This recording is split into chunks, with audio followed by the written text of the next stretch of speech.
लोग को बोलेंगे कि नहीं करिए। सब कोई अपने अपने जगह पर अच्छे हैं, कल्लू भैया भी अच्छे हैं, खेसारी भैया भी अच्छे हैं। अब जातिवाद में नहीं बांटा जाए इसको, सब लोग अच्छे से गाइए गाना और सब लोग मिलजुल कर रहेंगे तो मुझे अच्छा लगेगा। बड़े बड़े भैया लोग के कहेंगे जो विवाद कर रहे हैं अच्छा अच्छा गाना गाइए और विवाद में नहीं आइए। हमें तो स्टूडेंट के कहला पर हम भी एगो एनटीपीसी गाना गा दिए थे, लेकिन बहुत लोग का फोन आया बोले कि देखिए आज तक गंदा गाना नहीं गाए हैं। और विवाद क्यों करेंगे, हम सब आपस में मिल के रहेंगे तब ना आगे बढ़ेगा भोजपुरी।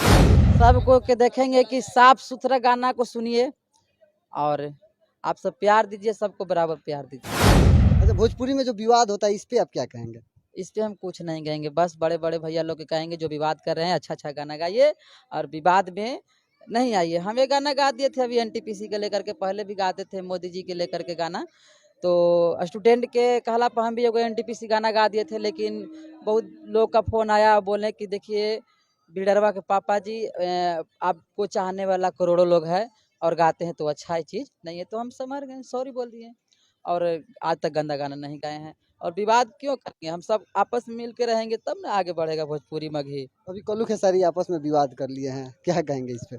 हम क्या कहेंगे, उन लोग को बोलेंगे कि नहीं करिए। सब कोई अपने अपने जगह पर अच्छे हैं, कल्लू भैया भी अच्छे हैं, खेसारी भैया भी अच्छे हैं।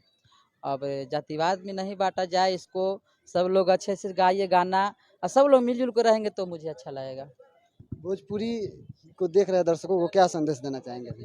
सबको के देखेंगे कि साफ सुथरा गाना को सुनिए और आप सब प्यार दीजिए, सबको बराबर प्यार दीजिए। खुशी होता है गाना गाए थे कि अरवल जिला पढ़ली गे रानिया नहीं लगल गे नौकरिया।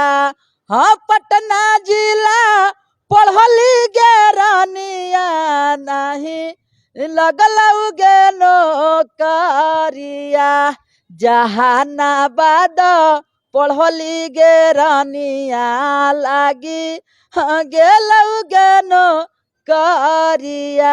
ये सब गीत फेमस है। वैसे गायकी में ही रहना है या आगे फिल्मों में भी नजर आने वाला है? गाना भी गाएंगे, फिल्म भी बनाएंगे जी। कब तक फिल्मों में नजर आएंगे हमारे दर्शकों को? पब्लिक का जिस दिन प्यार मिल जाएगा ना, भरपूर मिल रहा है और मिलेगा तो तब बनाएंगे, बहुत जल्दी बनाएंगे, लेकिन बातचीत चल रहा है। अच्छा, भोजपुरी में जो विवाद होता है इस पे आप क्या कहेंगे? इस पे हम कुछ नहीं कहेंगे, बस बड़े बड़े भैया लोग के कहेंगे जो विवाद कर रहे हैं अच्छा अच्छा गाना गाइए और विवाद में नहीं आइए। हम ये गाना गा दिए थे अभी एनटीपीसी के लेकर के, पहले भी गाते थे मोदी जी के लेकर के गाना। तो स्टूडेंट के कहला पर हम भी एगो एनटीपीसी गाना गा दिए थे, लेकिन बहुत लोग का फोन आया बोले कि देखिए बिडरवा के पापा जी आपको चाहने वाला करोड़ों लोग है और गाते हैं तो अच्छा है चीज़ नहीं है, तो हम समझ गए, सॉरी बोल दिए और आज तक गंदा गाना नहीं गाए हैं। और विवाद क्यों करेंगे, हम सब आपस में मिल के रहेंगे तब ना आगे बढ़ेगा भोजपुरी मगही। अभी शूटिंग के दौरान आपने जो हमें समय दिया इसके लिए बहुत बहुत धन्यवाद। Thank you.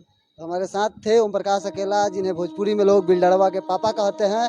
और आपको बता दें कि भोजपुरी में काफ़ी विवाद चल रहा है, जातिवाद हो रहा है और ओम प्रकाश अकेला जी का ये मानना है कि जातिवाद नहीं होना चाहिए और लोगों को जाति के आधार पर नहीं बांटना चाहिए। आप देख रहे हैं आर मीडिया, मैं हूँ आपके साथ अनमोल तिवारी।